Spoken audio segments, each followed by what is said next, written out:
Today is July 26, 2011. I'm Larry Gallagher, and today we are in the MIT studio speaking with Paul Penfield as part of the MIT 150 Infinite History Project. Dr. Penfield was born in Detroit and grew up in Birmingham, Michigan. He attended college at Amherst, majoring in physics and working as the chief engineer on the college radio station before entering MIT in 1955 for graduate work in electrical engineering. After receiving his doctorate in 1960, Penfield joined the MIT faculty in the Department of Electrical Engineering.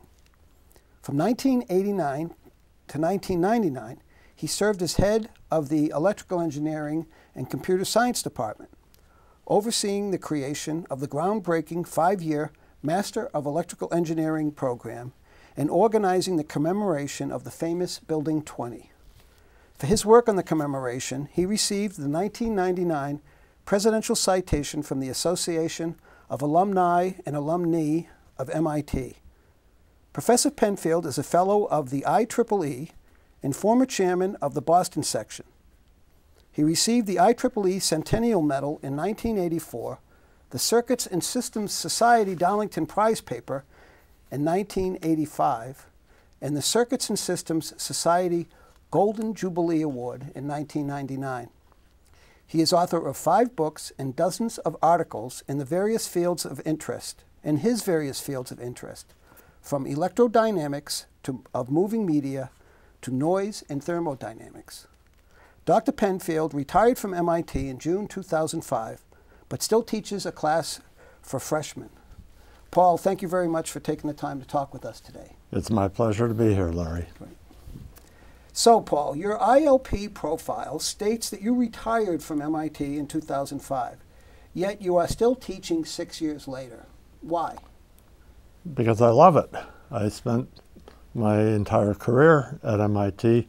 MIT is the kind of place where if you retire, you go off and do nothing. It's just not like us professors. Retirement, after all, at any university, especially here at MIT, is really an invention of the payroll office. That is, you don't get paid after you retire, but you can still have all the fun that you had as a professor. And I must say that my years spent here at MIT have been enormously satisfying in a variety of ways, and I've simply had fun. I didn't want to stop. Great. And do you plan on teaching how far into the future? Only time will tell. During your 50-plus years at MIT, you served the Institute in a number of administrative positions. Were you able to continue to teach throughout most of that time? I did not. Some administrators, Paul Gray perhaps is the dominant example of someone who, while president, actually taught for our department. Other department heads have had a policy of teaching one section of a class, perhaps of a minor nature, but nevertheless keeping their hand in teaching. I discovered that I could not do that, and as a consequence, I devoted full time to administration at that time. And what is the subject matter? What interests you right now about the course that you're teaching? Well, the course that I'm teaching is an attempt to unify 2 different branches of science. It's my philosophy, if you like, in doing research is to try to simplify, make things easier to understand, and if you find different branches of science use different terminology for the same concept, why not teach them once instead of twice? Why not allow one field to benefit from the knowledge gained in another field? And in this particular case, it's information theory, which is a branch of electrical engineering, and it's thermodynamics, especially the second law of thermodynamics, which is a branch of physics and other natural sciences, and is, to my way of thinking, perhaps the most glorious achievement that science has ever had in its multi-hundred-year history. And here we have an instance in which the second law of thermodynamics, involving this concept called entropy, is extraordinarily difficult to understand, and some wits have said in the past that everybody who thinks that they understand the second law actually doesn't have a clue about what's going on, and that may very well be true. However, people nowadays know a lot more about information and how to quantify it and how to deal with it and how to process it. And it turns out that information and entropy really are the same concept, and in suitable structures can be traded one for another, just the way mass and energy could be traded one for another. So why teach them twice? Why not teach them together and teach the differences between the two and simplify things? So that's what I'm trying to do. Great. And how is it that that course, that subject matter, is well suited toward MIT freshmen? We developed it specifically for freshmen, and I was alarmed that our curriculum in electrical engineering and computer science no longer requires the students really to have any direct contact with the second law. The second law, as you know, is unlike conservation laws, such as the conservation of energy law, which says that there's this quantity called energy, which is conserved, and you can transform it, you can move it from one place to another, but at the end of the day, there's still just as much left as there was at the beginning of the day. Entropy is unlike that, in that entropy of the natural world only increases. It can never decrease, but it generally does not stay the same. It increases, and that's a very mystifying thing. I would say that the natural scientists have never been able really to come to grips as to why that is so, and so on. And yet, we humans take it as very natural that we forget things from time to time. We lose information. We never go the other way. Well, information and entropy being the same concept, although one's a negative of the other, actually, so that the natural law, which says that entropy increases, is the same as the human law, which says that the information that you know decreases. It never increases without some kind of interaction going on. We can take entropy and move it around from one place to another. We can change its form from chemical form to informational form, if you like, to in a variety of ways. And at the end of the day, it always increases if you take account of all the entropy everywhere in the universe. Interesting. Now, these two concepts have been developed separately and independently. Claude Shannon, who really invented information theory in 1948, I believe understood that the formula for his concept of information, his quantity, was identical to the formula which was in use in statistical mechanics for entropy. However, he never believed that they were really the same thing. And I don't think it occurred to him to ask or answer the question whether one could be traded for the other in a suitable experiment. Well, nowadays, with quantum computation going on, and as electronic devices get smaller and smaller, so you're controlling a larger number of bits with fewer atoms, it becomes important to track the trading of information or entropy of one form or another when analyzing the operation of these devices. And pretty soon it's going to be, it's not crucial yet, but before too many years are out, it's going to be crucial with devices that you can make in standard manufacturing processes. Might there be an opportunity for this course to become part of the curriculum? I think the ideas from this course will become part of the curriculum. I developed the course, and Seth Lloyd has been teaching it with me. He's a professor of mechanical engineering. I developed the course because I wanted the ideas to be tested, wanted to make sure that they worked. I think the ideas will show up in the curriculum in the future. This course itself probably will not. Okay. But there's another ambition or dream that I have for this course, and that has to do with the fact that electrical engineers and engineers in general, and the concept, I should say, the concept of engineering and the concept of science is not well understood by our national leaders. Most national leaders are not the result of education in a place like MIT, which is focused on science and engineering and basically prepares somebody for a vocation or an employment as an engineer or scientist. They're the results of a liberal arts education. And by and large, the general education that's given to people who become our national leaders does not have very much engineering in it and not very much science. So these people are called upon to make national decisions of earth-shaking importance, if you like, without having enough background. A course such as the one that we developed here, being taught to freshmen, could very well form the foundation of a course which is offered to liberal arts graduates in a general university setting, would not require heavy mathematics, would not require a lot of prerequisites, and yet they could get the essential ideas, and in their life, whatever they do with their life after that, they'd be better informed because of this. Okay.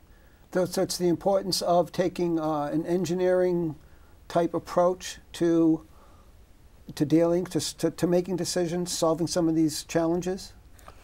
Well, the challenges that are faced by our national leadership basically have to do with satisfying simultaneously the needs of several different demands placed on them. These people have to be able to make judgments that are based on a wide breadth of information, and the trouble is that they don't always, most people I would say, don't have the sense of what engineering is or what science is, and so they are apt to not be able to make those judgments very well. And just a couple of courses could help, one on a conserved quantity like energy and one on a non-conserved quantity like information. And those two could provide metaphors which the people could use throughout their careers in understanding what scientists are saying, understanding what non-scientists are misunderstanding about what they're hearing, etc. So what are the challenges with introducing those kinds of courses into a liberal arts curriculum at schools throughout the country? Well, MIT does not have a liberal arts curriculum, so I'm really not much of an expert in this. I would like very much to see some universities. Harvard is a perfect example of a university that could do something like this if they wanted to. So far, they haven't seen examples of it done, and I think our course may provide an example that they can look at. A corresponding course in a conserved quantity, I'm not sure that there is an example that I know of. Probably there is, but I'm just not aware of it. I think the difficulty is that it has to be done locally by somebody in the university who passionately cares about doing it. And I'm not that person. Right, but for what you've outlined, there could be opportunities up the street. Yes. at Harvard. There could, and if Harvard doesn't want to do it, there are probably dozens of other places that could do it. Well, let's go back to the beginning. We were just talking about what you've been doing recently. I want to go back to the beginning of your education. Could you please tell me a little bit about your family and growing up in Birmingham, Michigan? Well, I don't know. I was your typical geek at the time, or nerd, or those terms weren't used at the time, but they certainly seem appropriate now. More interested in, at the age of 10, I was interested in making crystal sets rather than in playing baseball and such. I think many people at MIT share that same kind of a background, that we're the consummate nerds. And were there others in your family or your parents that instilled this interest in you? Is this something you just did on your own? Yeah, I just did it on my own. You were playing with more than building more than your typical Heath kit. I mean, you were actually building pretty sophisticated Heath kits. Well, I did. The Heath kit, as you know, was a product line put out by the Heath Company of Benton Harbor, Michigan, right after the Second World War. they got all this war surplus gear, and that's how they made their living for a while. But then they realized that they're going to run out of this stuff because the Army only had bought so much that was surplus. And so they cast around for a market, and they decided to make kits where they would supply the electronic parts and complete instructions. And their success depended on having a good set of instructions, which you could easily follow. And you could make multimeters, you could make amplifiers, you could make oscilloscopes, you could make all the kinds of test equipment that was pertinent at that time. And these were all vacuum tube type things. Transistors hadn't been invented at that time. But I made a bunch of them. I was 10, 11 years old during the war, and I was making crystal sets at that time, along with a few friends who were geeks like me. Was there a particular aha moment growing up when you realized that you had a special aptitude at doing this? I'm not sure that there was. I just sort of always knew that I was more interested in this.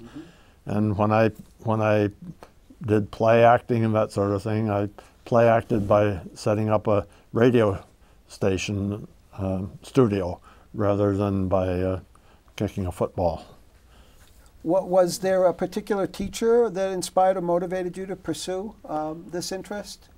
I don't believe Science? so. No? I don't believe so. I have no idea where it came from, but I was just interested in science. I listened to the radio, and I thought radio was kind of neat. There was no television at that time, of course.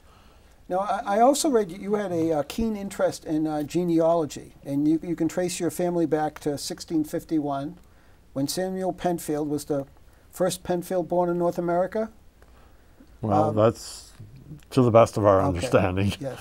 Are you the person in your family most responsible for tracing your family's roots? No, I'm not. Okay. There are people who did that well before me. Right.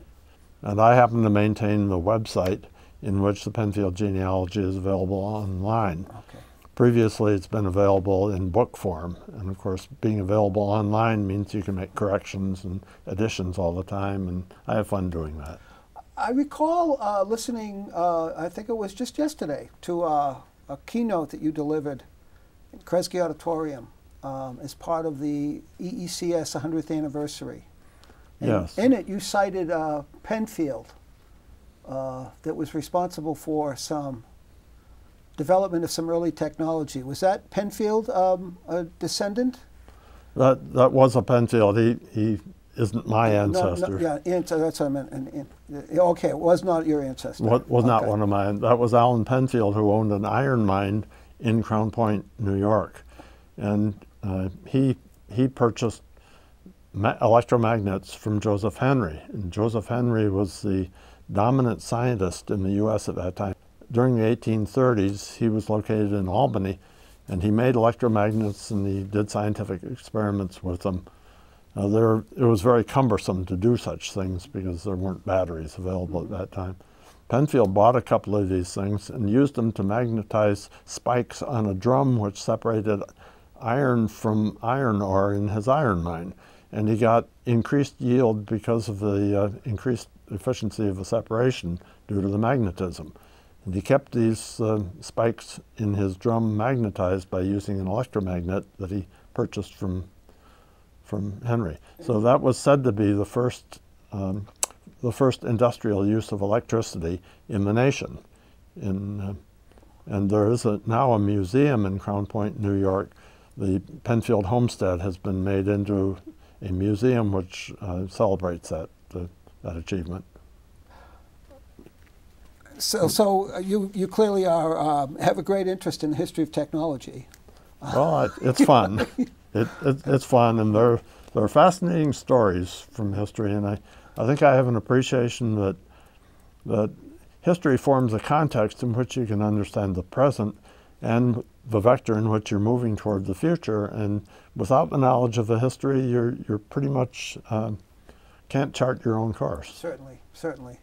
So let's talk about the evolution or the invention of the transistor and how that impacted your life. I did not invent the transistor. You did not invent it, but Nope. But it certainly transformed, or it was a keen interest of yours even back as a young boy? Well, I was 14 years old when it was invented in 1947 at Bell Laboratories.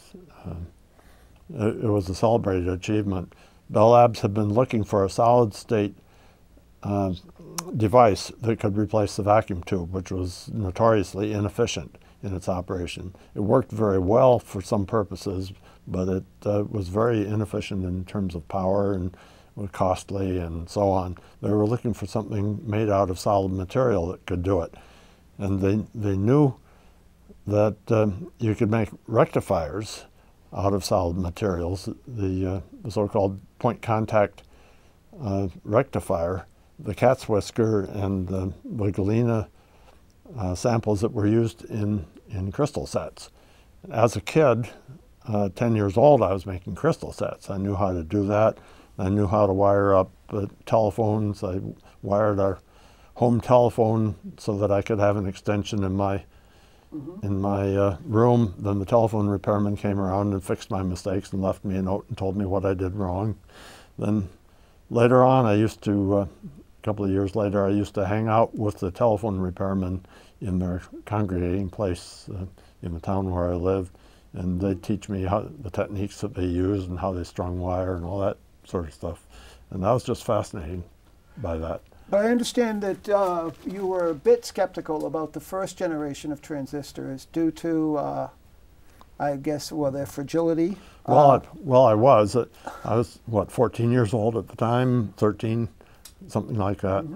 The transistor was announced, and I had spent time making crystal radios, and I knew how difficult it was to find the exact sensitive spot on the crystal where you could do it. And these people made a transistor by having two cat's whiskers that were close to each other, and both of them had to be in exactly the right location, not too far apart, but not too close either.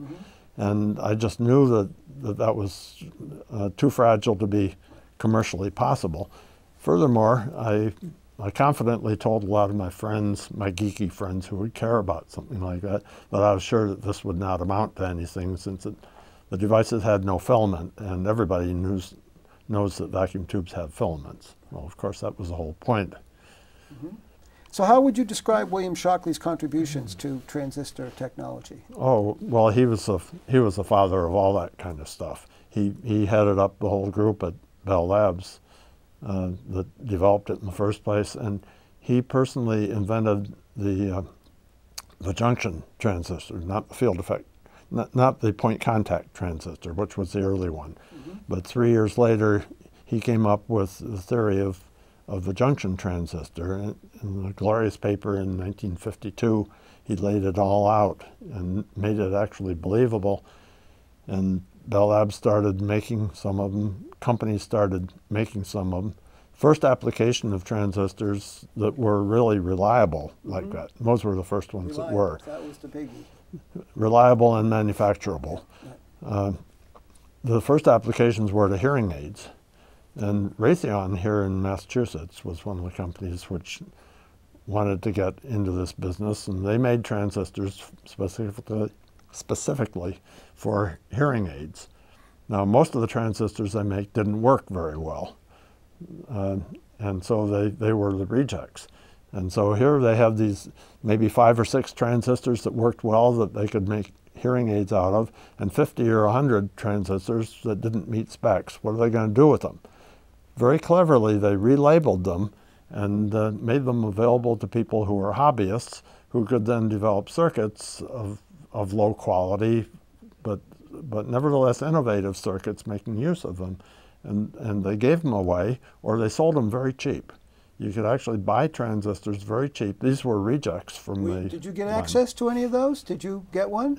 Anybody could buy them. Yep. You could buy them at Allied Radio Company in New York or Lafayette, or Allied was in Chicago, I guess, and Lafayette was in New York. You could buy transistors from there, and if you understood how a vacuum tube worked and you understood how a transistor worked, you could actually make circuits. So when did you start actually building things with transistors? In the early 1950s. Okay. It was fun. I had built some stuff with vacuum tubes before, and I figured it would be fun to try transistors. I burned out some by soldering them too close to the body and made all the usual mistakes that people made at that time. But I actually got some circuits to work, and I had a lot of fun doing that.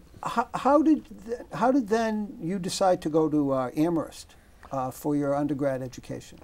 I basically didn't think about it. I just followed advice that was given to me. My grandmother thought that I ought to go to MIT, but she didn't know anything about it.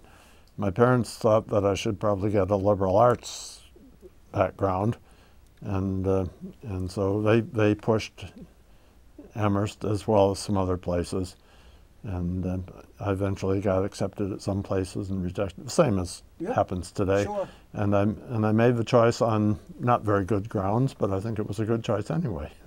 Did you go to Amherst with this, with the intent of following? At the time, there was a 3-2 program at MIT. Yes, there was. Can you talk about that a little bit? Yes, the so-called 3-2 program, which existed at that time, was between MIT. Other technical universities might have done it also, I'm not sure. Okay. But certainly MIT did, in connection, in concert with a half a dozen or more of small liberal arts colleges. And the idea is that you could go 3 years to the liberal arts college, then come to MIT, go 2 years, and get 2 bachelor's degrees at the end of the 5 years. One from your first institution and the second one from MIT. Amherst had that arrangement with MIT. Williams did. A variety of other schools did as well. And I thought it was a wonderful idea. However, by the time the 3 years were up, I thought, I'm having so much fun here, I'm just going to make it a 4-1 instead of a 3-2. Didn't work out quite that way. It was 4-1.5 or 4-2 or something like that. But it didn't matter because I got into MIT. The reason I got in was that I had been intending to come as a 3-2 person, so I was not unknown to MIT, and that I think helped my admission. After I got here, I had to enroll as an undergraduate because I lacked the engineering background. I found it relatively easy because my physics background and my math were fine. I got those at Amherst. So I was able to go fairly rapidly through the undergraduate requirements. When I did that, and I satisfied all the degree requirements, they said, oh, you don't need a degree, why don't you join the doctoral program? So I did, and the rest is history. That sounds like such an intriguing program, and one that would probably be popular today, but I have to think that if somebody were to spend 3 years at a liberal arts college, if that program existed today, and they were to spend 3 years somewhere else and come here for 2, it would seem, knowing what I know about the current undergraduate curriculum, that it would be difficult for those 3-2 students to get the same level of technical education that a normal, that a 4-year MIT undergraduate would get. I don't think so.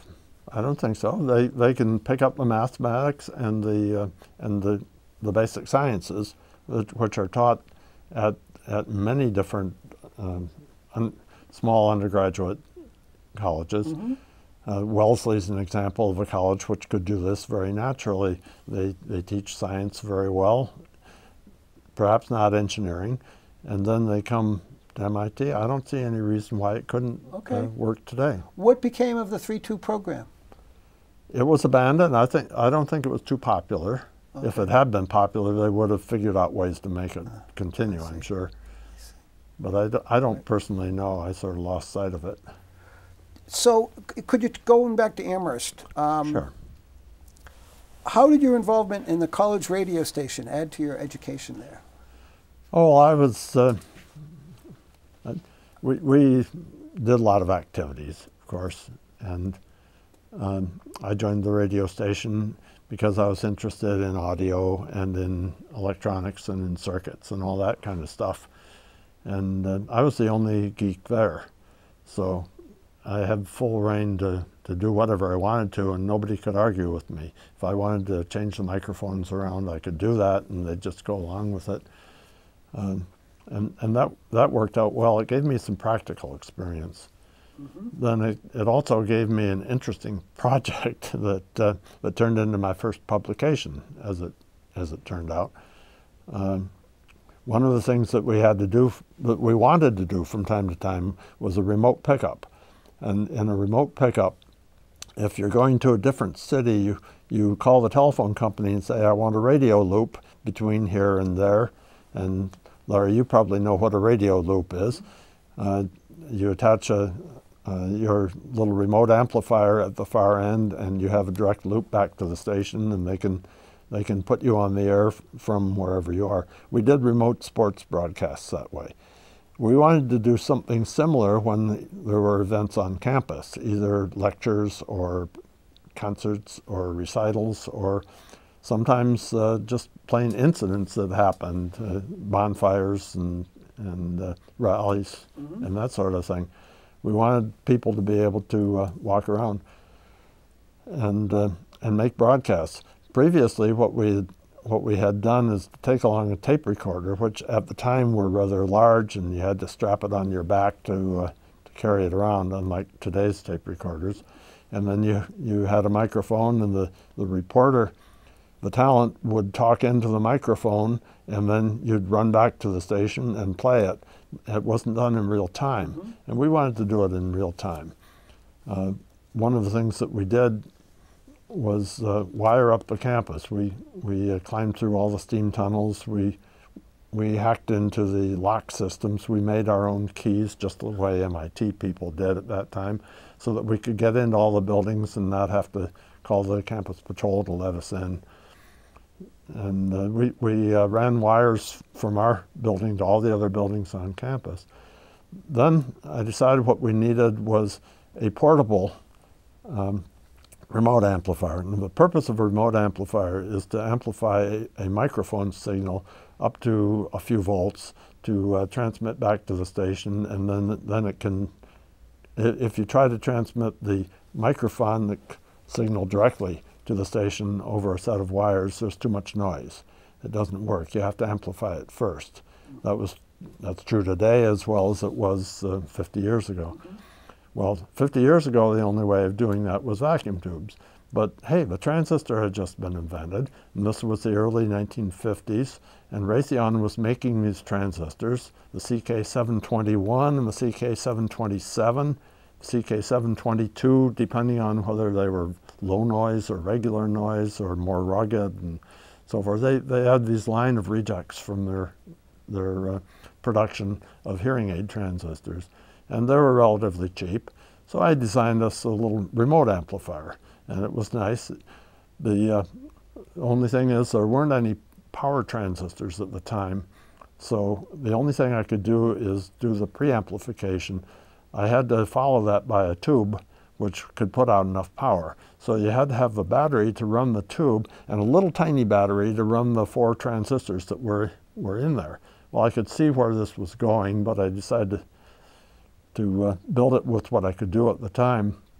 And in the summer of, I think it was 1953, I was at home and I just built up this little remote amplifier. As I recall, it had 2 microphone inputs, so the interviewer and the interviewee could each have their own microphones.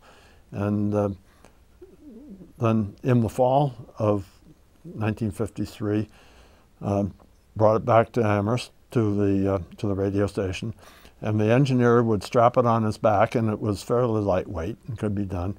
We'd run a pair of leads down, pair of wires down to the nearest point using alligator clips to clip onto the radio loops that we'd put all over campus. And he could do a real-time broadcast from anywhere on campus that we could run a pair of wires. And that was an innovation. It hadn't been done before. Yes, I mean, it was one of the first applications of transistor technology for audio transmission, wasn't it? I believe it was. There were obviously a lot of companies that were working on this, trying to do it.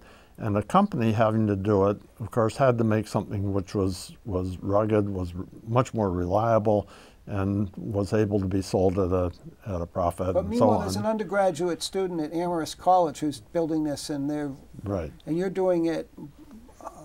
You know, at the same time, companies are developing this. That's right. You're originating these remote broadcasts in Amherst. That's right. With stuff that you put together yourselves. That's right. That's right. It's something that I put together myself, and I didn't have to have the quality of robustness that a commercial product would have to have. So I was able to do it without necessarily the intense engineering which should have been done at that time. Did others in Amherst, the student body, were they aware that that there was this kind of cutting-edge application of this technology going on at campus? Or I don't think did so. They just accepted it as... No, they said, "Oh, that's neat. Now we can talk and not have the delay getting the tape back." So they thought it was neat, and they figured out how to make use of it in their broadcasts. And we had a student riot at one time, as happens at many colleges, of course, and I forget what the incident was, but here's the engineer out there in the middle of it, trying to make sure that the wire which led back to the nearest building didn't get trampled on, and the announcer interviewing people right on the spot, and it was going out over the air as he was doing the interview.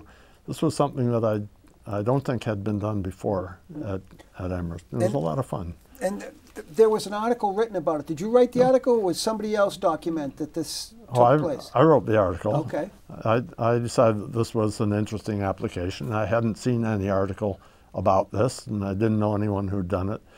So I wrote it up and I sent it into Audio Engineering magazine. Next thing I knew, they published it, and I was surprised. And they shortly thereafter sent me a check. They paid $28 a page, or was it 30? I'm not sure. And this occupied about 3 pages, and so I got a certain amount of money from this, and at that time that was very welcome. So then that led to, because I know that you went on to write quite a bit in graduate school, which we're going to talk about. But what I wanted to do is to get you to MIT. So how did you decide?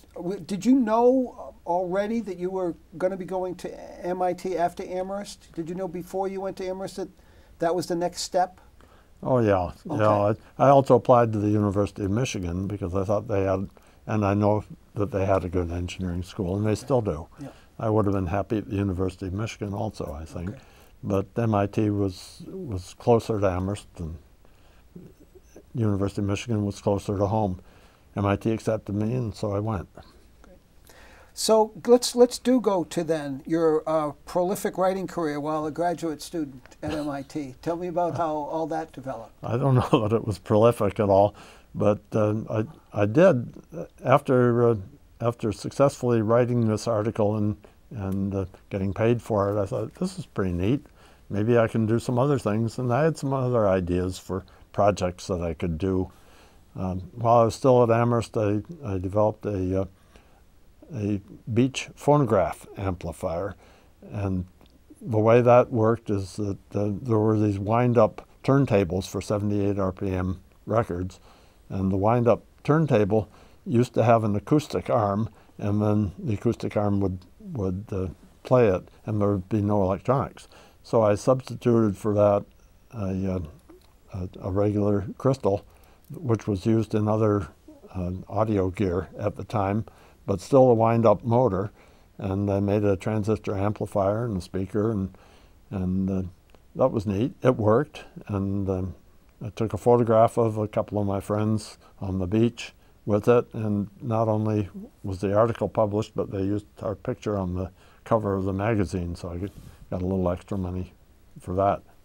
Then I did other projects. I made a headlight dimmer for automobiles, which is based on a kind of optics with a stigmatic lens and a transistor, so that you could see on the horizon, but see lights coming on the horizon, but not coming too high or too low. And so it differentiated between street lights and oncoming traffic, and it would automatically dim your lights when you were when a car was coming. It worked, but I'm not sure it was practical. I wrote it up and published it and got paid for it also. I made some other things, guitar amplifier and various. There are a lot of projects. I must during a certain period of time from 1954 up until I got my doctor's degree. I wrote several articles about transistors, some of them about construction projects, which I'd done. I loved to do the construction projects, design them, and then carry them out and photograph them and document them and sell the articles.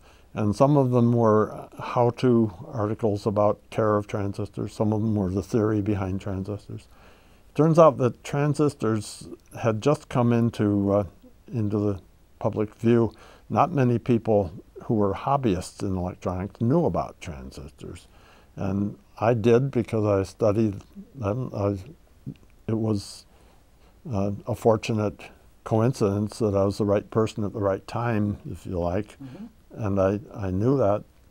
So I would sit down while I was a graduate student at MIT, as an undergraduate and then graduate student. As I explained, I was 1.5 years as an undergraduate.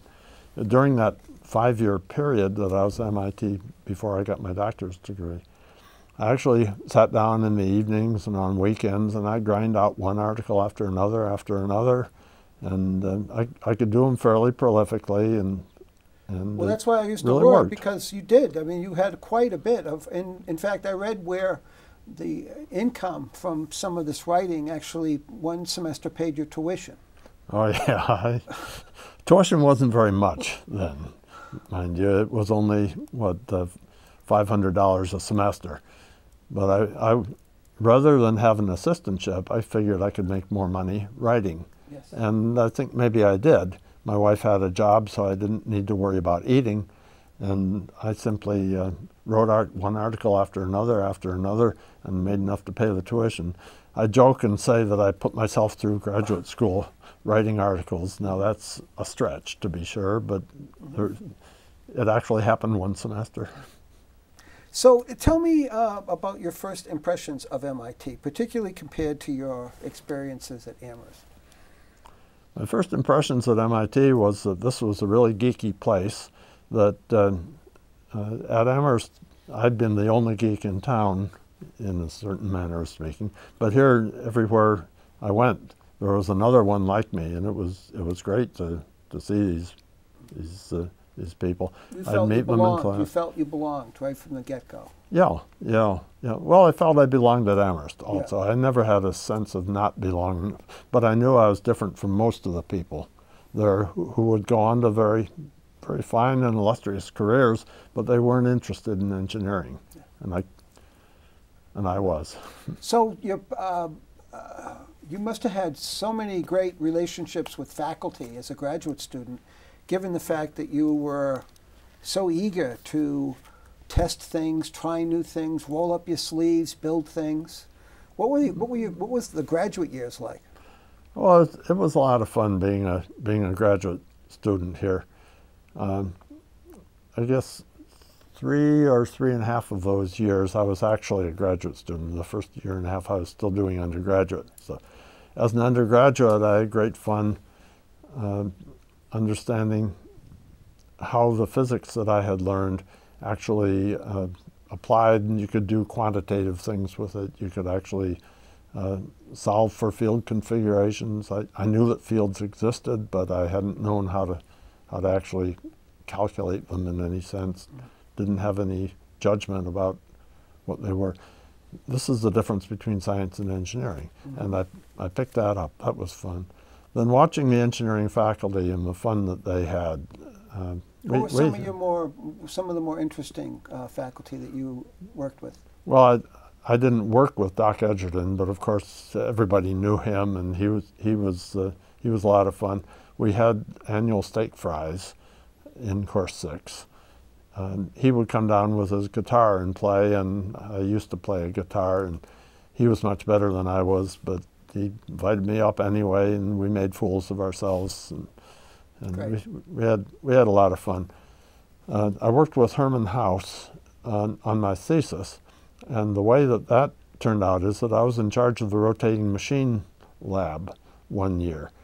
Rotating machines were on the way out as far as the education here goes, and I sort of knew that. Westinghouse had made what was called the generalized machine, and they had modeled certain parts of it, but we didn't have a model which was inclusive. And I suddenly realized that this was true, and I looked around and I didn't see anyone else doing it, so I went home one night and developed the general model, all the equations necessary for the general model. It was too complicated to use for very much, but there it was, and I made it available to all the others. I was put in charge of that, and then I was also interested in the IEEE, the Institute of, well, it was the Institute of Radio Engineers at that time. They put on a series of lectures by eminent people, and one of the people gave a talk about masers, which had just come out. These were the predecessor to lasers, which are so common today, but at a lower frequency. And they mentioned some conservation laws that had been developed for masers. They were known as the so-called Manley-Rowe equations. And I looked at them and I figured, gee, they also ought to apply to rotating machines, not just to the kind of devices that were used by these physicists.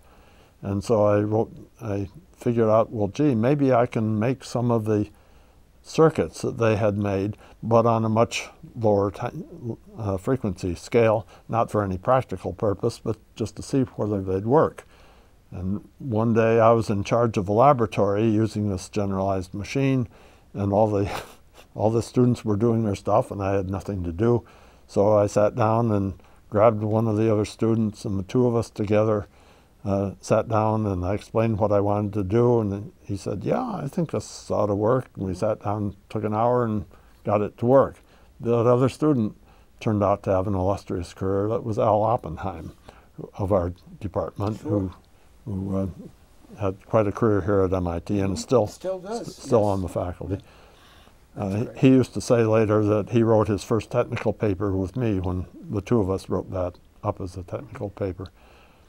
I would imagine, given your skills at both writing and building things and experimenting, that you were on a fairly fast tenure track. I think so. I got the doctorate in 3.5 years after becoming a graduate student. And then, how long after that did you become tenured faculty? I just rose through the ranks. Yep. At that time, the department was expanding, in part because the Ford Foundation was in trouble with the IRS. They had to give away a lot of their money, or they were in jeopardy of losing their tax-exempt status. So they gave a lot of it to MIT and established Ford postdoctoral fellowships that were available to hire new faculty. Well, I was one of those. Many of those people were told explicitly, you have a 1-year or 2-year or 3-year, as the case may be, appointment, and that's it. And I heard them grumbling among themselves, and then I realized I hadn't been told that. I was one of these also, but nobody had told me that. And I started to worry, but maybe they weren't telling me something. But the fact is, they weren't telling me something for a good reason. And I stayed, and the others did have only temporary ones. But I joined the faculty and rose through the ranks at the normal rate. So I want to talk a little bit about change. You came to MIT in 1955, over 55 years ago. I'd like to explore some of the changes and transitions you've experienced during that time. And so let's start with technology. And you're talking to a fairly non-technical person here. I'm not talking to you anyway. I'm talking to the audience who's out there in Never Never Land. Exactly. But you have stated that many of the developments in your field at MIT since 1950 have to do with semiconductors in one form or another, because that technology became so pervasive and dominant. First as transistors, then as integrated circuits, then as VLSI, and now as system integration. Can you talk about the impact of these developments, and in particular the practical applications of these technologies? Well, I think the practical applications of these technologies has been to take over all the electronics and the information handling. And I think that's pretty well known and pretty well accepted that all of the stuff that you buy nowadays, the electronic gear that you buy, it's all based on transistors. And there are more transistors in a car today than were ever manufactured before 1960, every single car. Airplanes nowadays are nothing more than crates that carry around 50 million lines of code on computers that run them. Everything that's made today relies on transistors, non-semiconductors. And the way in which that happened, though, did involve a transition between what is now known as analog electronics and digital electronics. And this actually took place, there were the precursors of this in the late 1950s even. There were some precursors to this. But it happened in earnest after the development of the integrated circuit in 1960, where you could stuff more and more transistors on a very reliable surface and have them permanently connected together and not have to worry about wiring them up and soldering them and all this kind of stuff. And it made the digital abstraction and the encoding of normal information into digital form really took off during the 1960s. And it became a dominant new form for electronic engineers, who up to that time had not had to worry about computers. Well, they'd never seen a computer, of course, by that time, and they didn't know anything about it. But suddenly they're confronted with having to work with digital signals rather than what are now known as analog signals. And they had to relearn a lot of what they know. So that transition, which happened in electronics, actually was very significant to our department, because that helped inform a lot of the developments that went on in our department at that period of time. So you came here as a 22-year-old student. What aspects of the MIT culture and the MIT student body have remained constant during that time? And what are the more significant changes that you have witnessed during that time? Well, certainly the fact that MIT appeals to geeks was true then, although the word wasn't used at that time, and it's true today. And I suppose it will be true into the future, no question about it. What you're a geek about has changed. One thing that has changed is, I feel, is an unfortunate development, that it's not possible for people with my kind of experience, my kind of hacking experience, to come here anymore. Now let me explain what I mean by that. When I was 10 years old, I was making crystal sets, as my fellow geeks all over the country were at that time.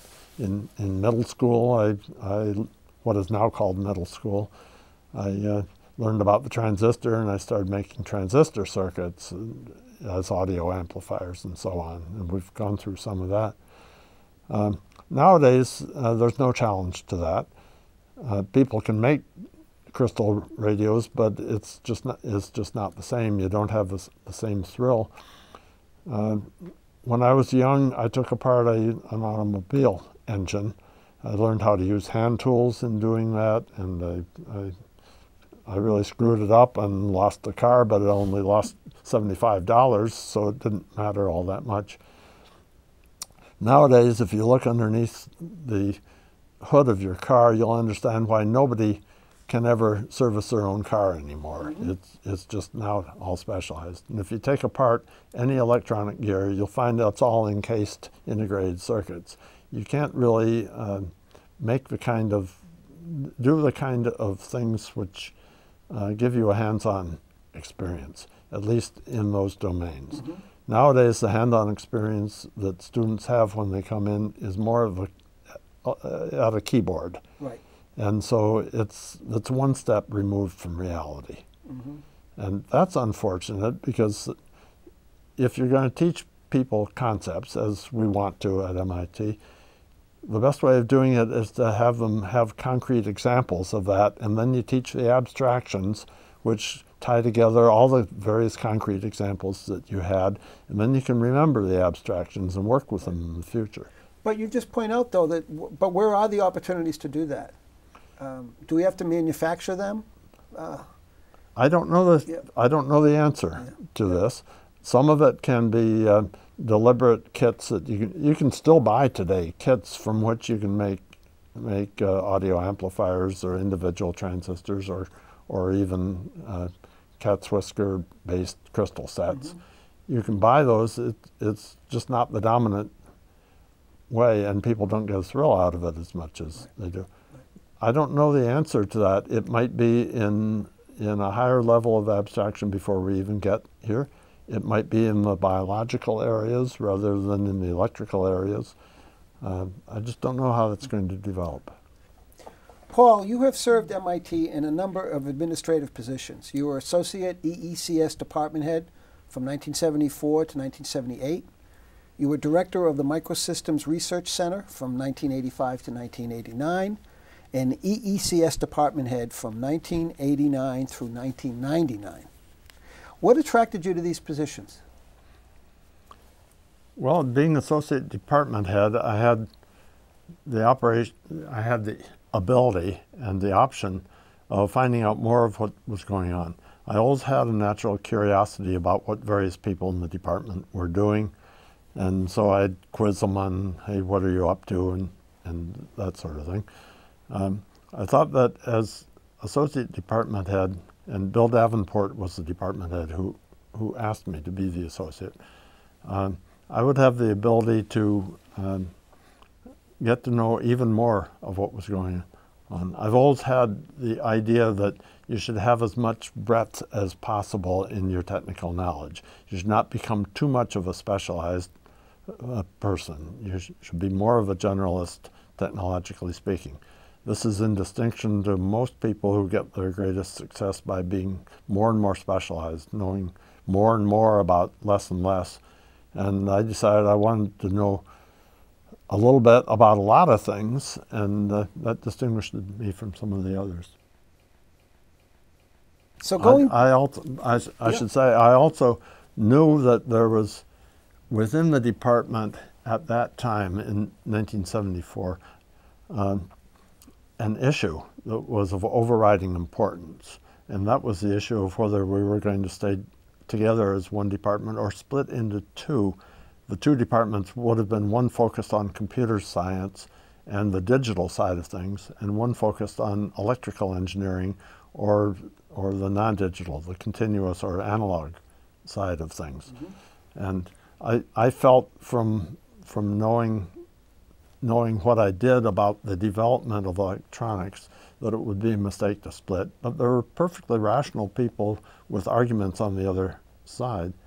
And I felt that as Associate Department Head, I could have a say and have an influence in that decision. Paul, going back to the theme of change, can you talk a bit about the remarkable changes that have taken place in the electrical engineering department, including adding the CS, or computer science, to the department's name? Yeah, we had always been a department that was inclusive in the sense that we wouldn't let any specialty get away. Now, electrical engineering in general is like that. Our professional society was the IRE and the AIEE. One was power related, one was electronics related. The two finally realized that that was not a winning strategy, so they ultimately got together in 1962. We as a department had developed expertise in the digital side of things, digital electronics, during the 1960s, and that was fine. Other universities had also done that and then concluded that the best thing they should do is allow these digital people to have their own department so they could set their own destiny and have their own developments and be unfettered by being tied to ordinary engineering. That issue came up here at MIT because some of the people felt that there wasn't adequate leadership in the department who are able to understand the digital side of things. Lou Smullen, when he was department head, made the decision to appoint 2 associate department heads, one that came from computer science side of things and one from the EE side. These 2 faculty are still with us on the faculty. One is Bob Fano from computer science, and the other is Millie Dresselhaus from electrical engineering.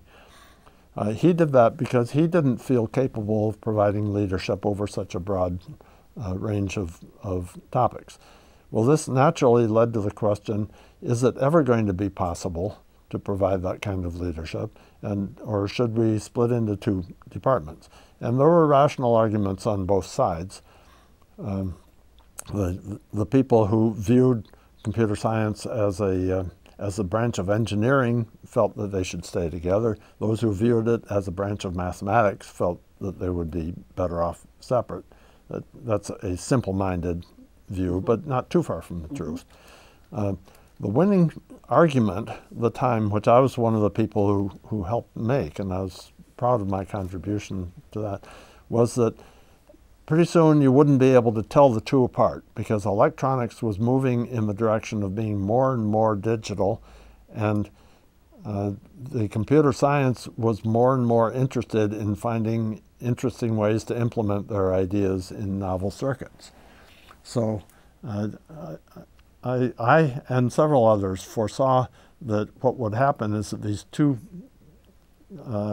disciplines, if you like to think of them as 2 disciplines, would not grow wider and wider apart in the future, but would stay more or less parallel, each with their own specialty, to be sure, but it would be like one grand discipline with 2 branches rather than 2 separate disciplines which should go apart. And it was very important that the department structure and hierarchy should reflect this, because otherwise it would be a costly mistake to make.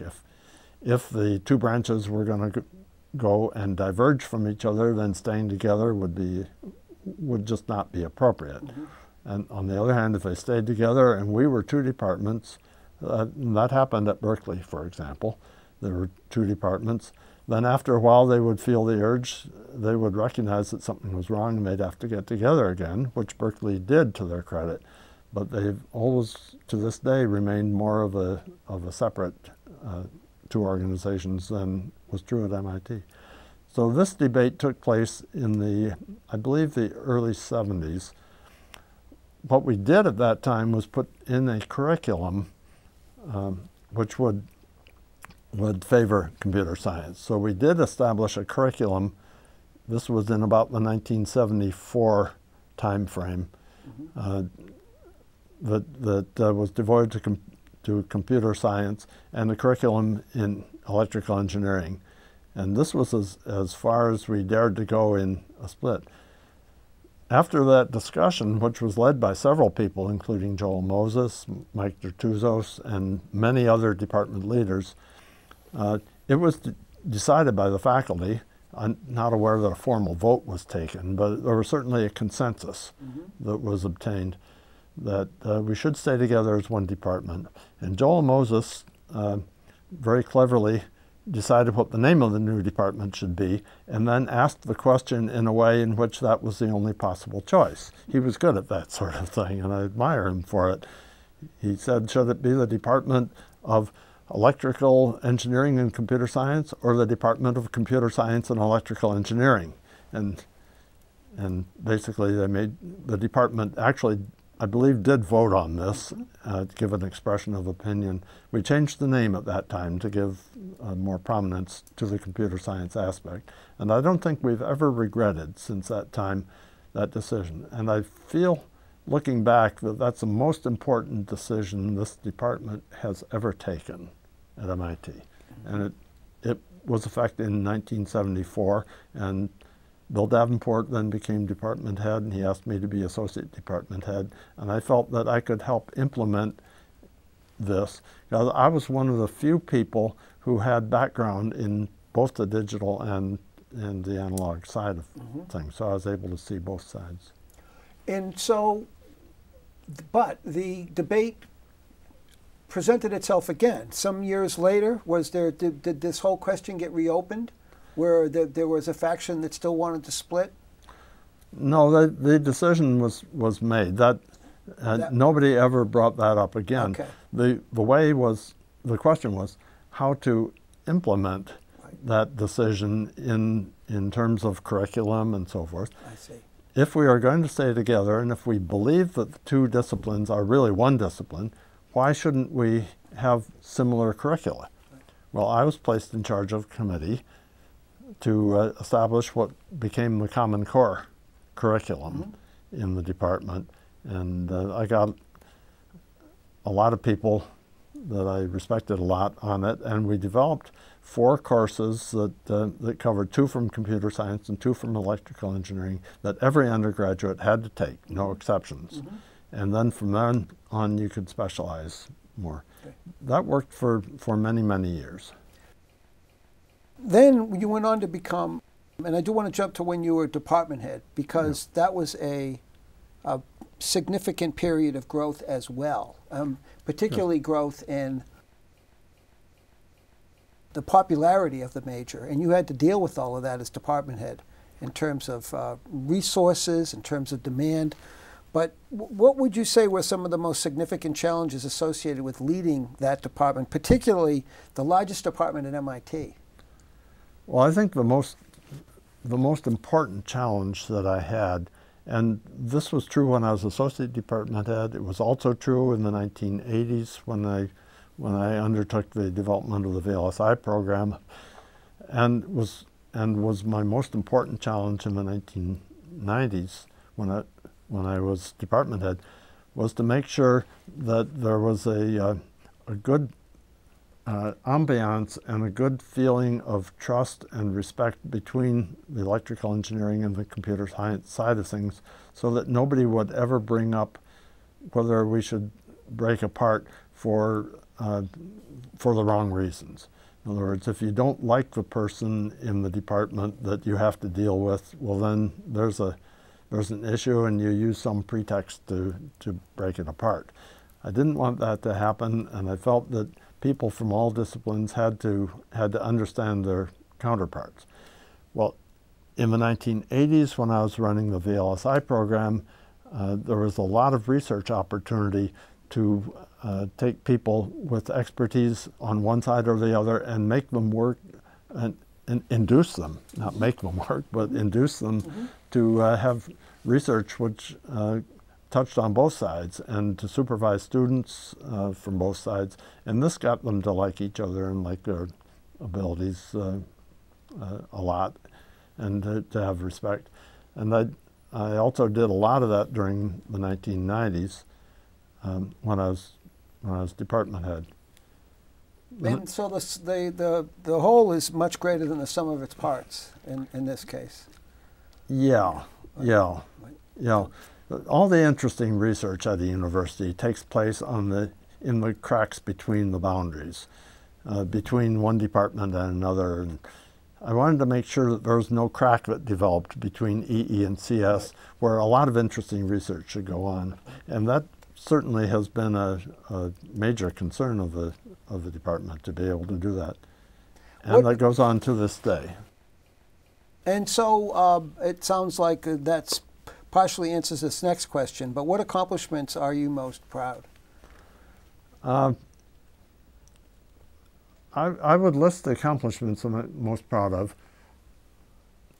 Probably the first one, my contribution to making the decision to keep the department united rather than split in two, and I've already described that.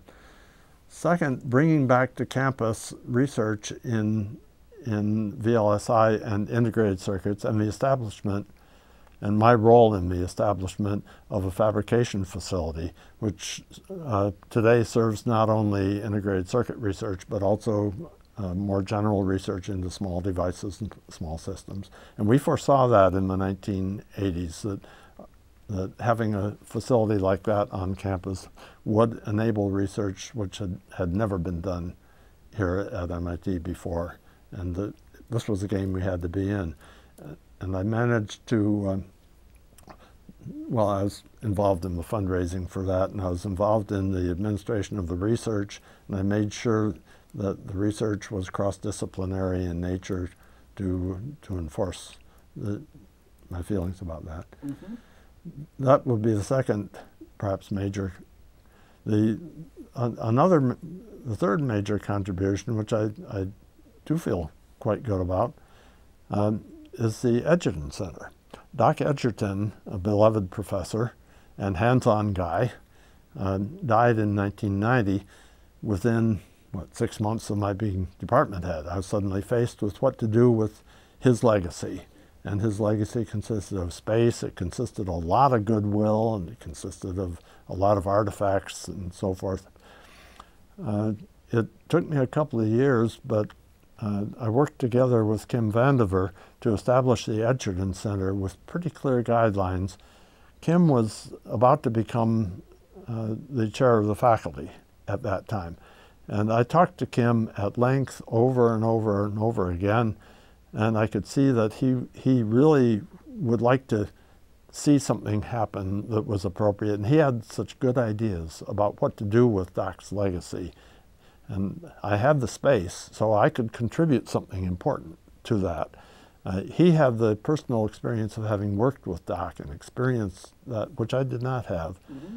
And furthermore, he had a good sense of what something like that could do for MIT and for the nation in providing an opportunity that we don't otherwise have to provide hands-on experience to students who, as we discussed a few minutes ago, today arrive at MIT without having had any hands-on experience. He hemmed and he hawed because he knew he was slated to become chair of the faculty during the early 1990s.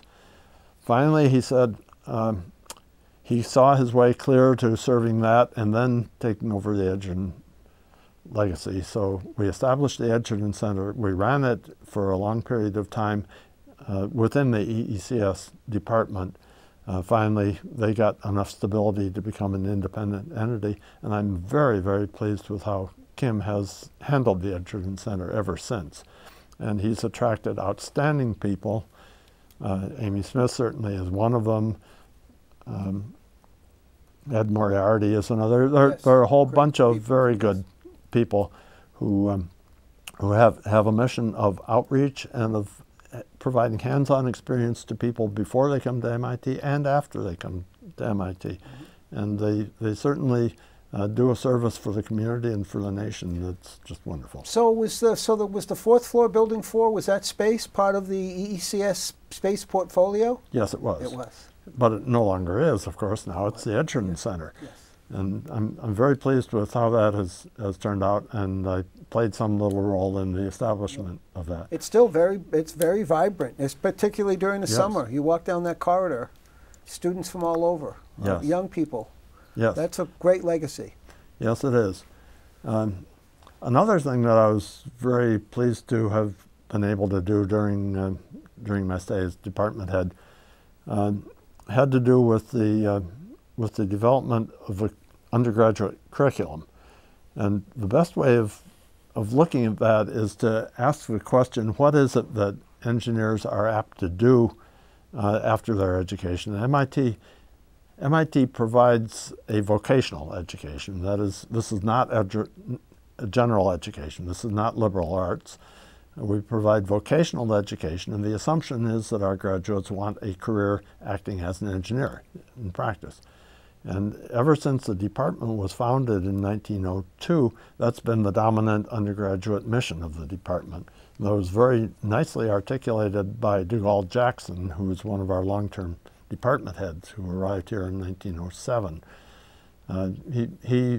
He wrote shortly before coming here from Wisconsin that he respected technicians, but he knew that technicians were not the same as engineers. Technicians applied technology to solve practical problems, and scientists developed science, but what engineers did was in between the two.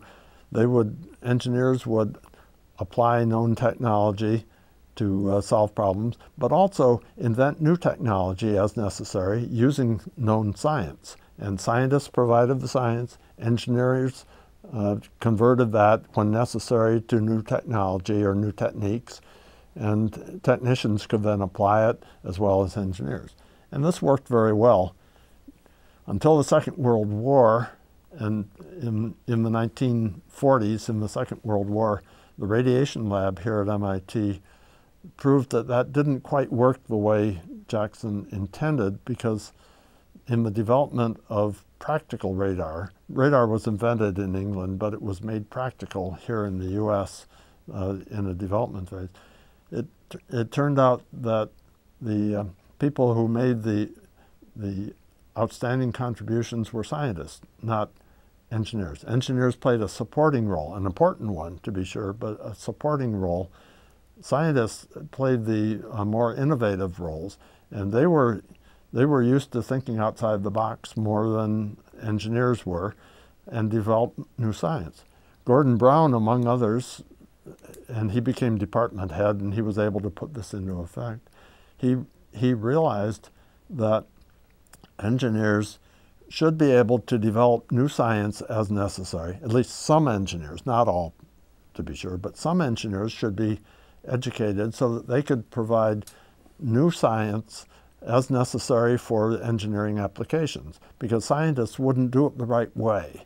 They weren't motivated by that isn't to say that scientists are not competent or anything like that, but they're motivated by different things. They aren't motivated by the applications.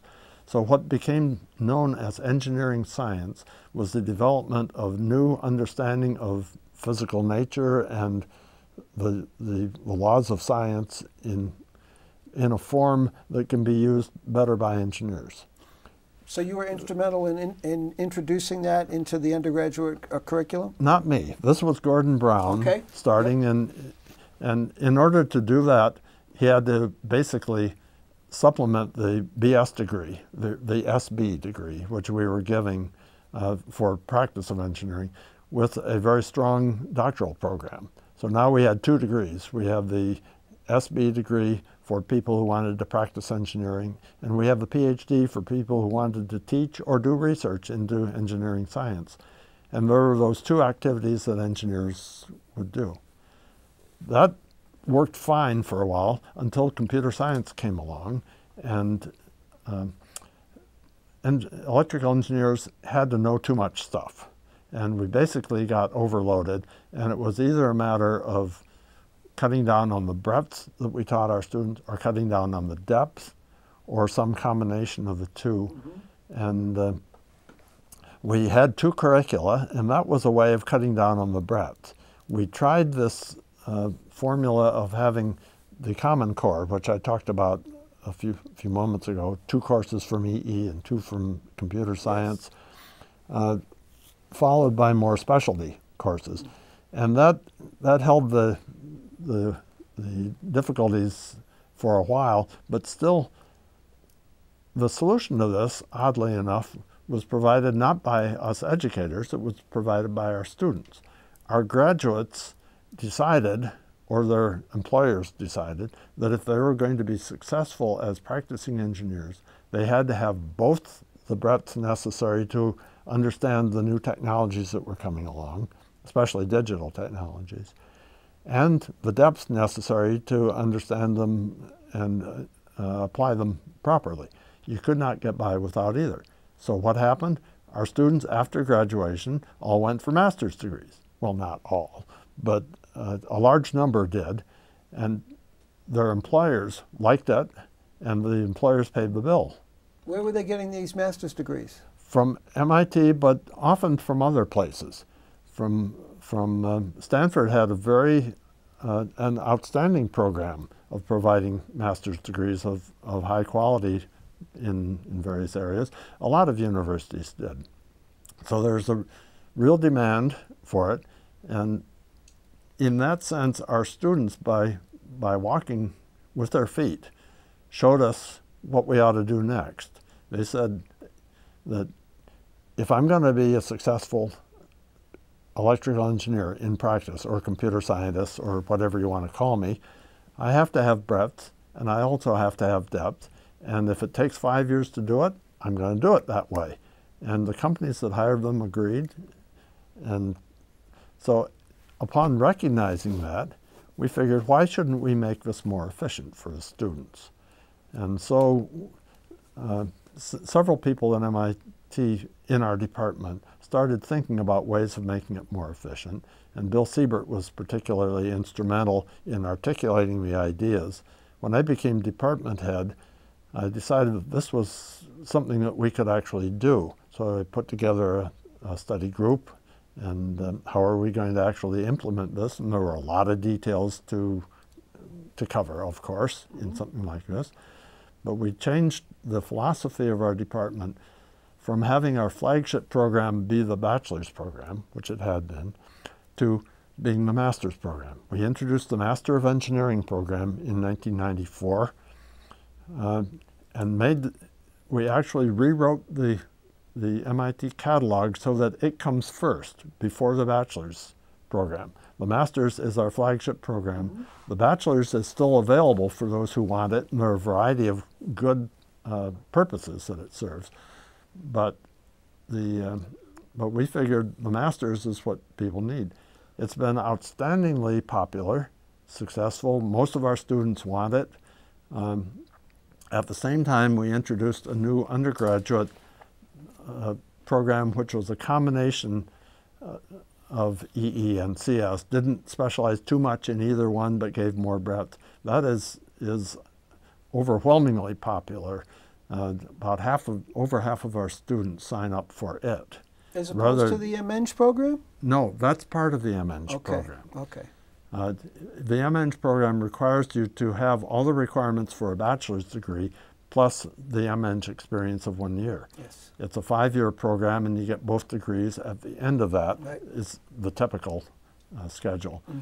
But the undergraduate specializations that you can have are either electrical engineering centered or computer science centered, or the combination program with more breadth. And its outstanding success is that combination program, which well over half of our students sign up for. That's what I was going to say. I mean, you would imagine that there's a lot of incentive, or certainly interest in getting the MEng degree. If it's only 1 more year, yes, than just a regular EECS bachelor's degree.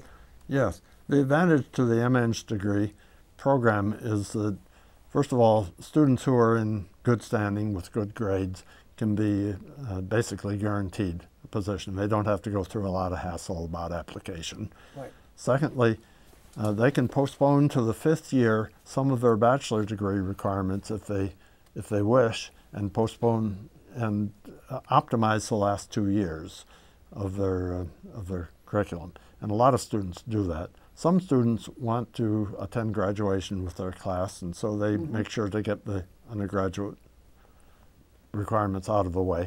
But many do not. They have that flexibility, and it's basically more efficient, and it provides more incentive to our students. It's been a very successful program, which has now been maybe not completely adopted, but it's been variations of it have begun to appear in other universities as well. And a lasting contribution to the Electrical Engineering and Computer Science Department. Yes, yes, and that's something I feel very proud about, having had a role to play in that during my years as department head. Let's just shift gears a little bit talk about research. Sure. Now, I know your technical interests have included solid-state microwave devices and circuits, noise and thermodynamics, electrodynamics of moving media, circuit theory, computer-aided design, APL language extensions, integrated circuit design automation, and computer-aided fabrication of integrated circuits. Now, time doesn't allow us, obviously, to go through and talk about each one of them. But if you could talk about, in more general terms, in your research and field of study, what would you consider to be the more interesting discoveries? The more interesting discoveries, I think, are the ones that simplify our basic understanding.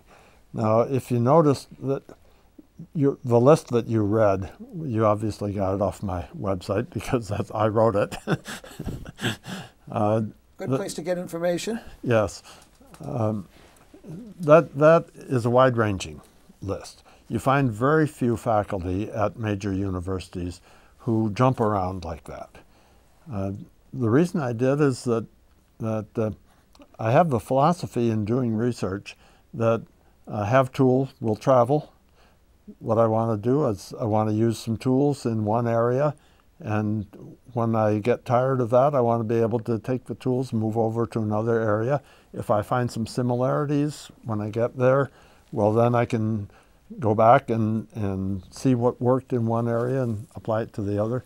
It's a very fruitful strategy, and it's one which allowed me to be inquisitive all my life. People who specialize and know more and more about a narrow specialty are certainly can have very satisfying careers, no question about it. I think that my particular nature was that I was more curious about learning about things I didn't know anything about, like information theory recently, and the idea of unifying concepts from different areas.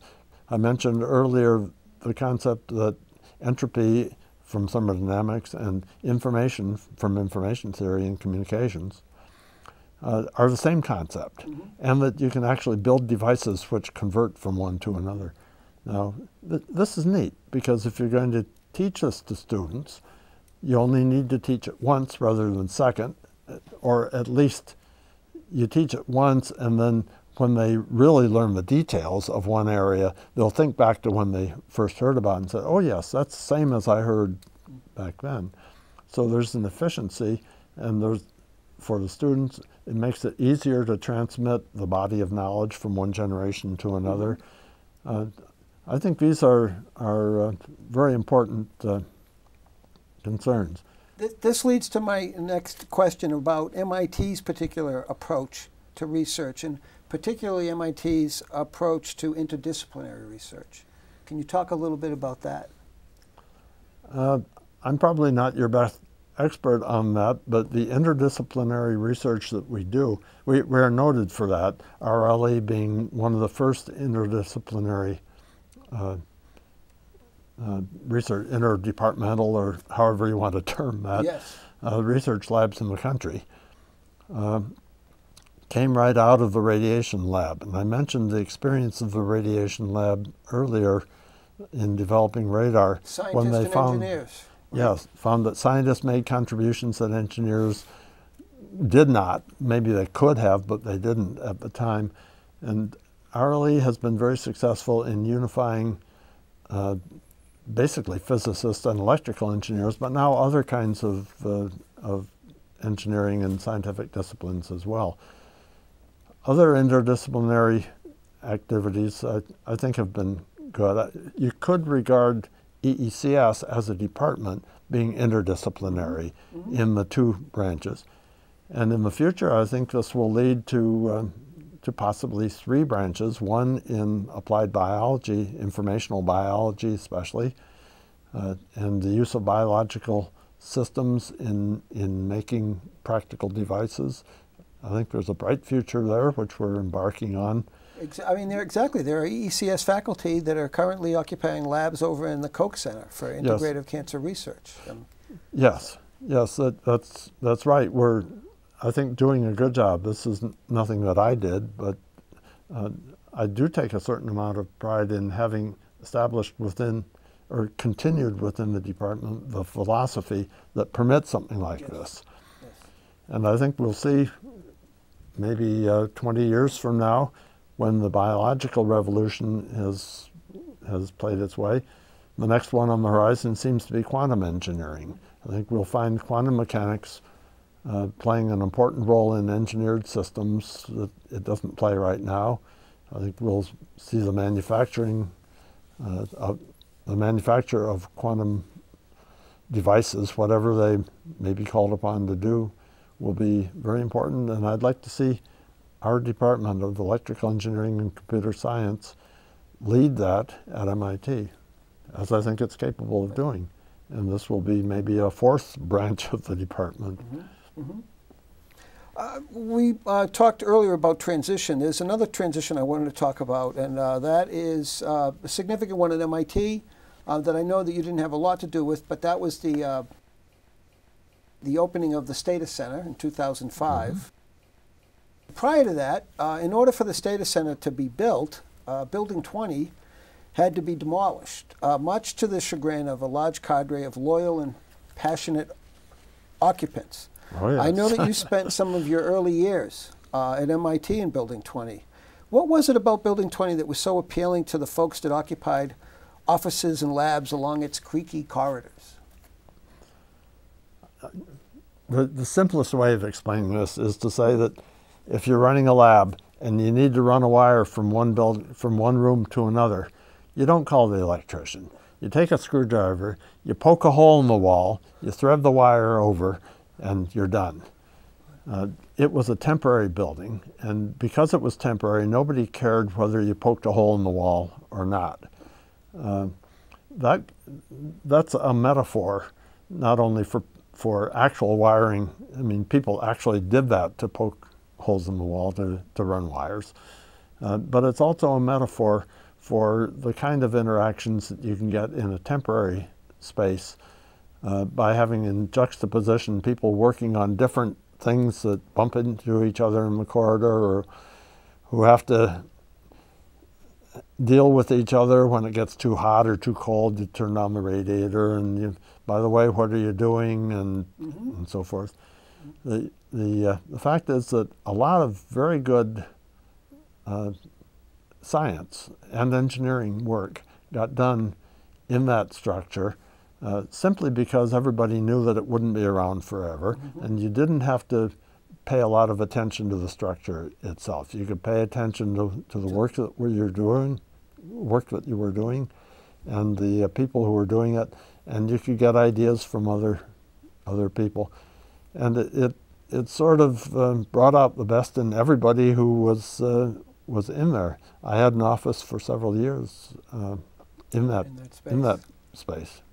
Yeah. Yeah, I mean, I would have thought that during my career at MIT, I'd heard several times that Building 20 was going to be demolished, and then there would be some resistance, and then another 5 years would pass. That it seemed to have quite a certain amount of staying power. Well, it had staying power because nobody had the money necessary to replace it. Right. And finally, it was recognized that there was a need to move back onto campus the computer science wing of our department. And this was an issue that had bothered our department for a long time. The physical separation between those folks interested in the bit-oriented side of electrical engineering and those interested in the atomic side of electrical engineering, if you want to distinguish it that way. It's harder to form liaisons and collaborations with that physical separation. So finally it came to the breaking point, I think, and we have to move these people back on campus. The only place to move was Building 20, so regrettably we have to tear down Building 20. We managed to get a wonderful design of the done by Frank Geary and Associates. Yes. For the Stata Center itself. Going back to Building 20, you organized events commemorating Building 20. As you termed it earlier, you said that you organized a wake for Building 20. That's right. I did. For which you received the 1999 Presidential Citation from the Association of Alumni and Alumni at MIT. Tell me a little bit about your wake for Building 20. Basically, we knew Building 20 would be coming down. It had already been stripped in the sense that most of the offices, people had moved out, and the laboratories, people had taken their equipment and so forth. So there was a lot of empty rooms, but no actual demolition had yet occurred. And it occurred to me, and to some others, that Building 20 engendered love from people in a way that most buildings would not. And people had fond memories of that. Perhaps the outstanding example was the Tech Model Railroad Club, which was based in Building 20 and which did some of the early digital engineering here at MIT. that's a wonderful example. But many people from many different departments were involved in Building 20, had offices or labs there, and it was decided that we should give those people a chance to grieve the loss of the building. And so we actually organized it. They came around, and on the day of the event, one of the famous MIT hacks was a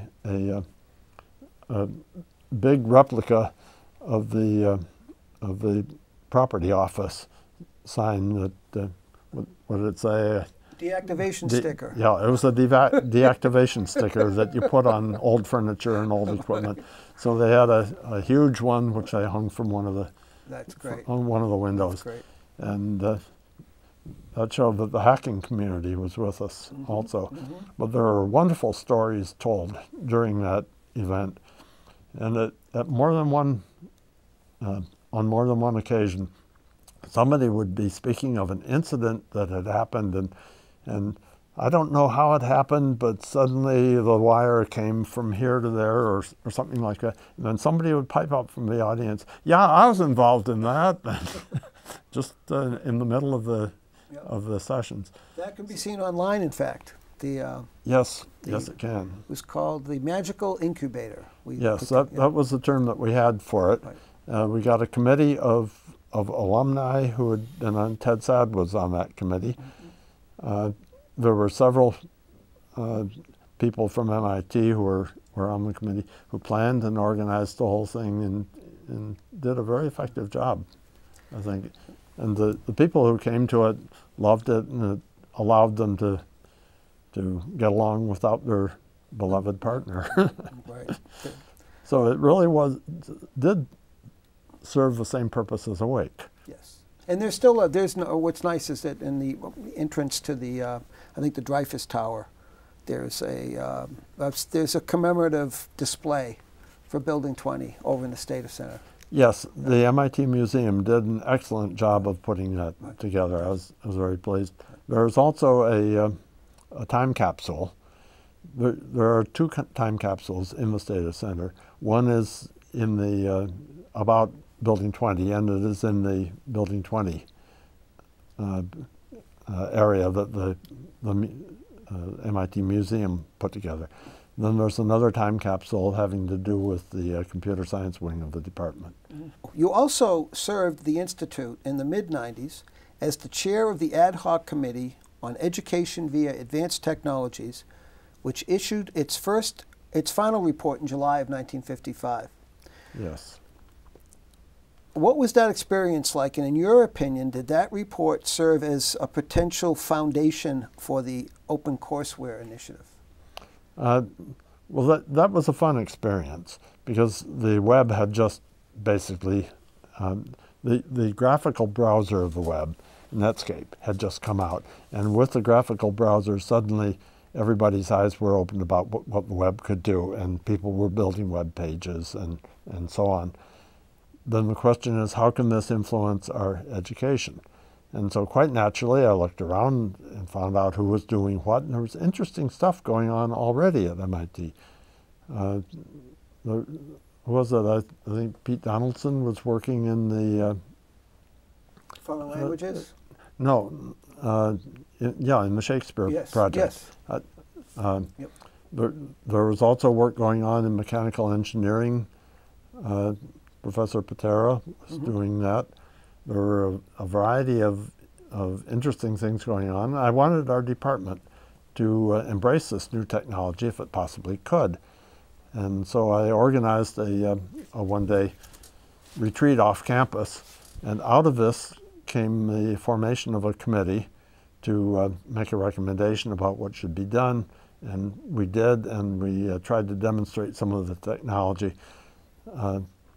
In the meantime, other people were starting to do other things. We contributed toward that, although I'm not sure that our report alone actually triggered any events.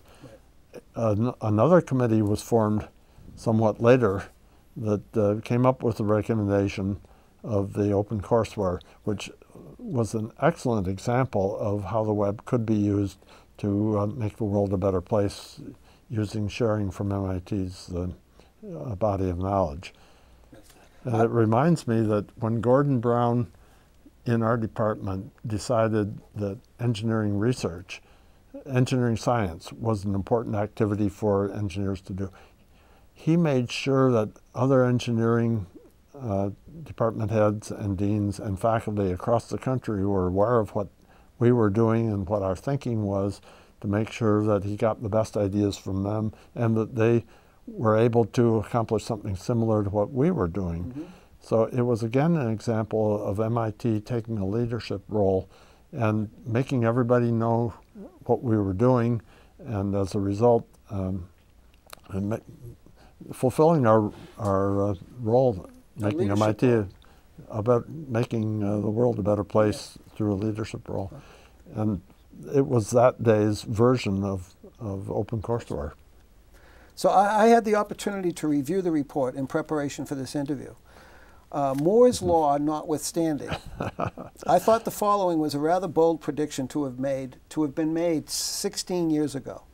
This from the possible long-range models from MIT section of the final report, after a section predicting networked personal computing in the dormitories. So this is from 16 years ago.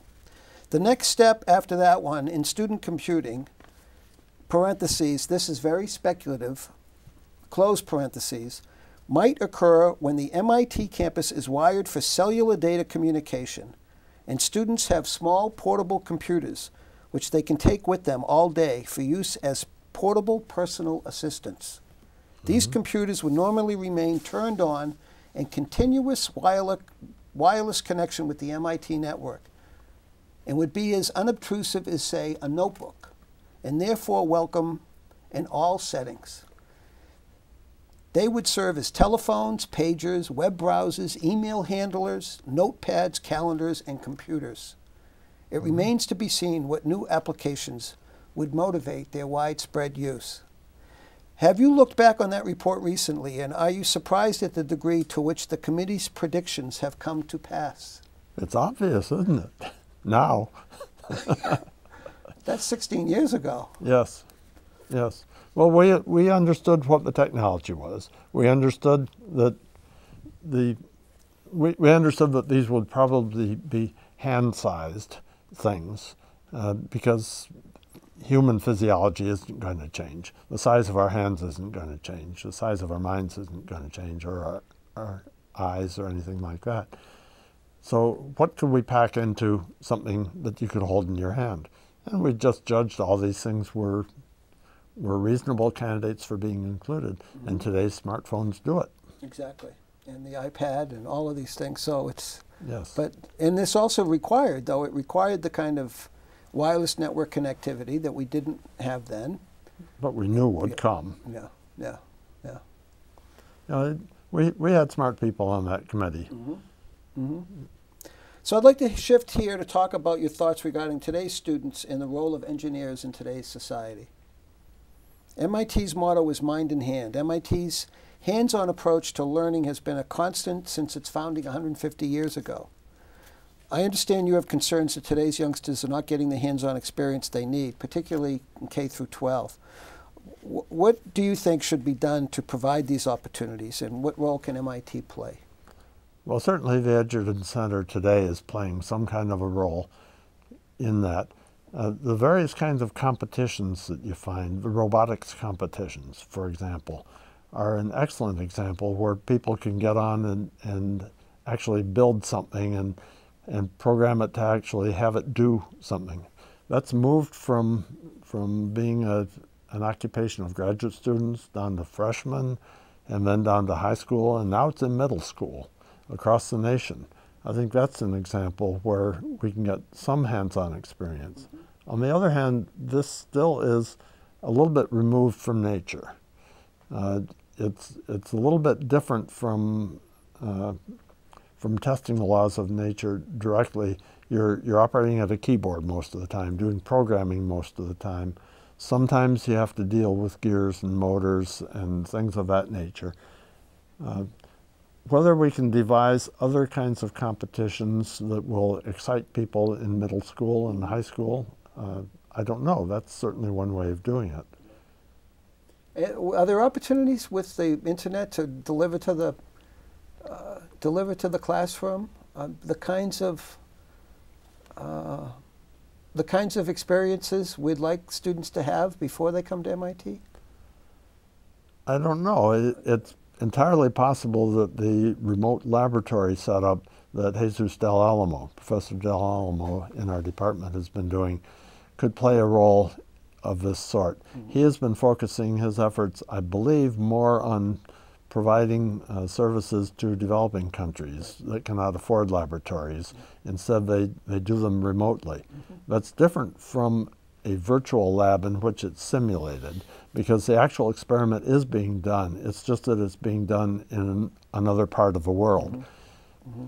Mm-hmm. I think it's entirely possible that some kind of systems like that could be set up to enable middle schools, even younger mm-hmm. Mm-hmm. students. Could you talk a little bit about your thoughts on the role of engineers in today's society? Well, engineering is a specialty. When your car doesn't work, you take it to the garage and you hope your car mechanic knows something about his specialty. And car mechanic probably had a vocational education to lead to his ability to fix your car.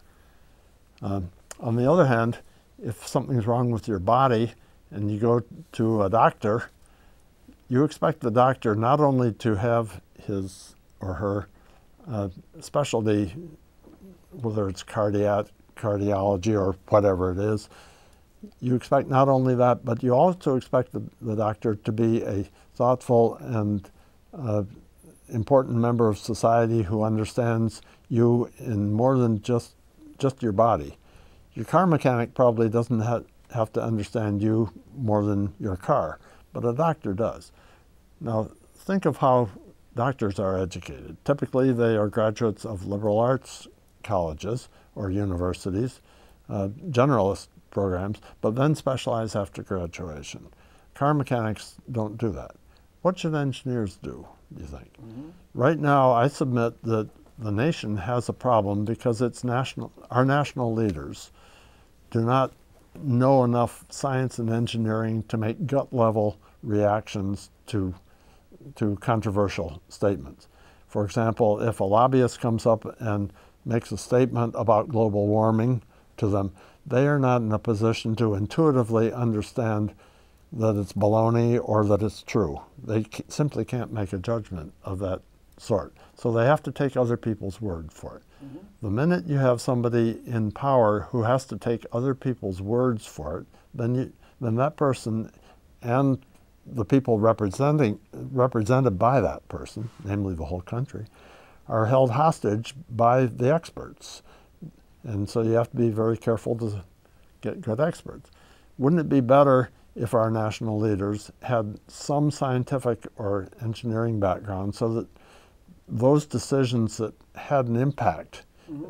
those decisions that had useful input to come from science or engineering could be made more efficiently and more accurately that way. Currently, the education of engineers doesn't permit that because MIT is a vocational school when you come right down to it. We're not a general university. I do submit that our humanities requirement, our communication requirement, which I'm very proud to have played a role in implementing, do give people the skills necessary to a very great degree, but they are skills which ultimately are aimed at their role in whatever profession they go into, whether it's a chemical engineer or a metallurgist or whatever, or in our case, an electrical engineer or a computer scientist.